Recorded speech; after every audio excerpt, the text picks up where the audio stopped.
Welcome to Jega Usha vibes. இன்னைக்கு வந்துட்டு நம்ம வியானுக்கு வந்துட்டு ஒரு டின்னர் செய்ய போறோம். ஸோ அந்த டின்னர் ரெசிபி தான் வந்துட்டு இன்னைக்கு வந்து இந்த வீடியோல பார்க்க போறோம். டின்னர் ரெசிபி அப்படின்றது நம்ம ரெகுலரா நான் போட்டுட்டு வந்துட்டு இருக்கேன். ஸோ செப்பரேட்டா கேட்ட எல்லாருக்குமே வந்துட்டு செப்பரேட்டாவும் டின்னர் ரெசிபிஸ் தனித்தனியா சிங்கிள் வீடியோவும் போட்டுட்டு வந்துட்டு இருக்கேன்.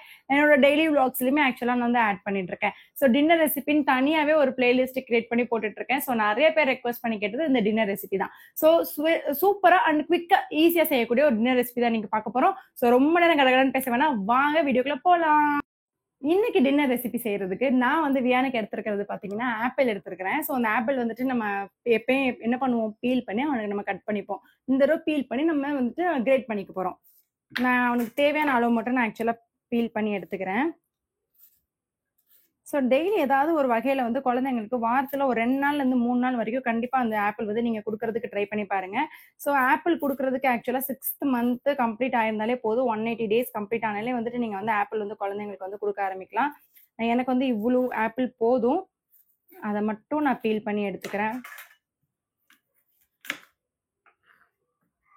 ஸோ ஆஸ் யூஷுவல் உள்ள இருக்கிறதெல்லாம் நம்ம ரிமூவ் பண்ணிக்க போறோம். இதுல வந்துட்டு 2 டைப் ஆஃப் மெத்தட் இருக்கு. ஃபர்ஸ்ட் மெத்தட் என்னன்னு பாத்தீங்கன்னா நம்ம பீல் பண்ணி கிரேட் பண்ணிக்கிறது. அடுத்த டைப் ஆஃப் மெத்தட் என்னன்னு பாத்தீங்கன்னா இதை அப்படியே கட் பண்ணி மிக்சியில போட்டு அடிச்சு எடுக்கிறது.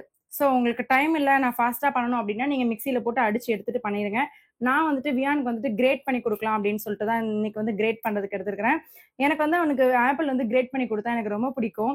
ஏன் அப்படின்னா அந்த வாயில லேசா அவனுக்கு அது தட்டுப்படும்ல அந்த டேஸ்ட், அப்போ வந்து அவனுக்கு இன்னும் அந்த டேஸ்ட் வந்து ஃபீல் பண்ண முடியுமோ அப்படின்னு நான் நினைப்பேன். அதனால ஒருத்தவங்களுக்கு ஒரு மாதிரி மைண்ட் செட் இல்லை. ஸோ அந்த மாதிரி தான் இந்த மாதிரி நான் குட்டியா கிரேட்டர் வச்சிருக்கிறேன். ஸோ இந்த கிரேட்டர்ல வந்து நான் வந்து இது பண்ணி எடுத்துக்க போறேன். இது வந்துட்டு ஆக்சுவலா ஜூஸ் எல்லாமே இதுலயே வந்துடும். அதனால தான் நான் இந்த மாதிரி ஒரு கிரேட்டர் சூஸ் பண்ணியிருக்கேன். எனக்கு இது ஃபாஸ்டாவும் இருக்கும். ஒரு ரொம்ப மைன்யூட் பீஸ் ஆக்சுவலா. இதை விட எப்படிங்க இது பண்ண முடியும் பாருங்க, நல்லா ஸ்மாஷ் பண்ண மாதிரியே வந்துருச்சுல.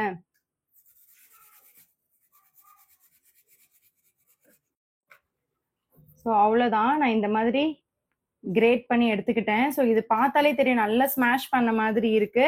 ஸோ நீங்களுமே ஆப்பிளை வந்து இந்த மாதிரி கிரேட் பண்ணி எடுக்கிறா இருந்தாலும் நீங்க கிரேட் பண்ணி எடுத்துக்கலாம். இதோட பெரிய பீஸா இருந்தாலுமே ஒன்றும் பிரச்சனை இல்லை, நம்ம லேசா குக் பண்ண தான் போறோம்.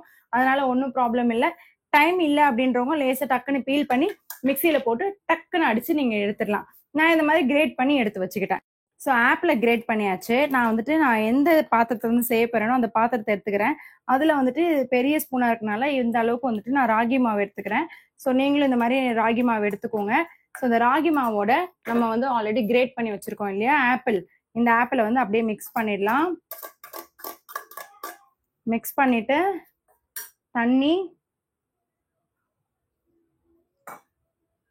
நல்லா தண்ணி ஊற்றி கட்டி இல்லாம கலந்து விட்டுக்கோங்க. அடுப்புலலாம் நம்ம வைக்கல, கீழே வச்சுதான் நம்ம மிக்ஸ் பண்றோம். அதனால தண்ணி இல்லாம நல்லா கலந்து விட்டுக்கலாம். கட்டி இல்லாம நல்லா கலந்து விட்டுக்கலாம்.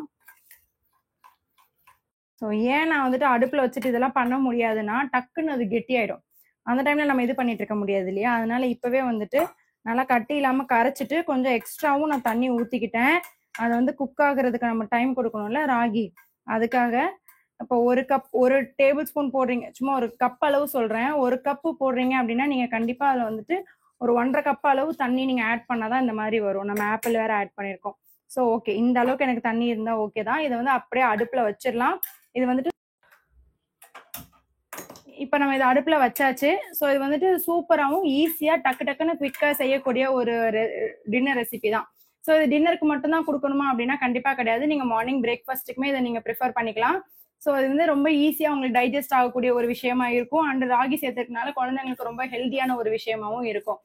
இது வந்துட்டு அப்படியே கிண்டிட்டே இருப்போம். ஒரு 2-3 மினிட்ஸ்ல வந்து இது ரெடி ஆயிடும். ஆக்சுவலா அது வந்து கை விடாம நம்ம அப்படியே கிண்டிட்டே இருக்கணும், ஏன்னா ராகி சேர்த்திருக்கோம் இல்லையா. ஸோ டக்குன்னு வந்து அது கெட்டியாயிடும். கைவிடாம இந்த மாதிரி நல்லா கிண்டிக்கோங்க. ஸோ எல்லா குழந்தைங்களுக்கும் ரொம்ப பிடிச்ச ரெசிபி பார்த்தீங்க அப்படின்னா அந்த ராகி ஆப்பிள் ப்ரோடிஜி தான் சொல்லுவாங்க. ஸோ குழந்தைங்க வந்து ரொம்ப விரும்பி சாப்பிடுவாங்க. இதுல வந்து ஒரு ஆப்பிள் சேர்த்துறதுனால ஒரு ஸ்வீட்னஸ் டேஸ்ட் இருக்கும். அந்த டேஸ்ட் குழந்தைங்களுக்கு ரொம்பவே பிடிக்கும். நம்மளுக்கும் டக்குன்னு குவிக்கா செய்யக்கூடிய விஷயங்கள்லாம் இருக்குல்ல. இது டக்குன்னு ஆப்பிளை மட்டும் அரைச்சிட்டு ராகி மாவு 2 ஸ்பூன் ராகி மட்டும் நம்ம அரைச்சு வச்சுக்கிட்டா போதும். ஸோ ராகி வந்துட்டு கரெக்டா நம்ம 2 ஸ்பூன் மட்டும் ஆட் பண்ணிக்கிட்டோம் அப்படின்னா அதை வந்து நம்ம குவிக்கா ஈஸியா வந்து குழந்தைங்களுக்கு செஞ்சிடலாம். ஸோ டக்குன்னு செய்யக்கூடிய ரெசிபிஸ் இது எல்லாமே குவிக்கா செய்யக்கூடிய ரெசிபி. அவ்வளவுதான், கொஞ்சம் கெட்டியாயிடுச்சு. இன்னும் கொஞ்சம் கெட்டியாச்சுன்னா சூப்பரா இருக்கும். இன்னும் கொஞ்சம் கெட்டியாகட்டும். ஸோ இந்த அளவுக்கு ரெடி ஆயிடுச்சு. ஸோ அவ்வளவுதான், நம்ம வந்துட்டு இதை அப்படியே வந்துட்டு ஒரு கிண்ணத்துல மாத்திரலாம். ஆக்சுவலா ஆப்பிள் எந்த வித பிரச்சனையும் இல்ல. ராகி மட்டும் நல்லா வெந்திருக்கான்னு செக் பண்ணிக்கோங்க. ராகி நல்லா வெந்ததும் இந்த மாதிரி கலர் ஆக்சுவலா சேஞ்ச் ஆயிருக்கும். கலர் சேஞ்ச் ஆனதும் நல்லா வெந்திருக்குன்னு அர்த்தம். அதை மட்டும் ஒரு தடவை டெஸ்ட் பண்ணிட்டு நீங்க ஆஃப் பண்ணிட்டு பவுல்ல மாத்திடலாம். அவ்வளவுதான், ஒரு சூப்பரான டின்னர் ரெசிபி வந்து ரெடி ஆயிடுச்சு. நானுமே லேசா டேஸ்ட் பார்த்தேன், அதான் அங்கங்க ஒட்டி இருக்கு. ரொம்ப குவிக்காவும் அண்ட் ஈஸியாவும் குழந்தைங்களுக்கு இந்த சம்மர்ல வந்துட்டு ரொம்ப இதமா இருக்கிற மாதிரி ஒரு டின்னரும் அந்த பிரேக்ஃபாஸ்ட்டுமே நம்ம இது பண்ணிக்கலாம்.